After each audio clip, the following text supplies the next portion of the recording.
Eggs don't turn rubbery because you cook them too long. They turn rubbery because the heat is simply too high. Most people believe eggs need strong heat to cook properly and quickly. That belief is exactly what creates the problem. Egg proteins change their structure when heat is applied. The hotter the pan, the faster and harsher that change becomes. Here's what's really happening inside the pan. When proteins tighten too quickly, they squeeze moisture out of the eggs.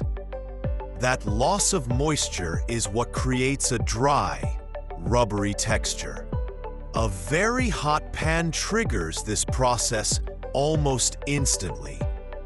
The outside overcooks before the inside has time to cook gently. So even when eggs look perfectly done, the damage is already done. You just don't notice it until you taste them. That's why this goes wrong in most home kitchens. Eggs don't need aggressive or violent heat to cook correctly. They need controlled, gentle, and patient heat.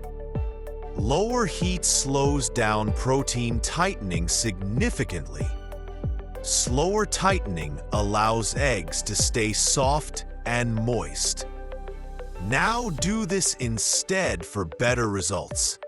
Start cooking eggs on medium-low heat from the beginning. Let them cook slowly and evenly without rushing the process. Remove the pan from heat slightly before the eggs look finished.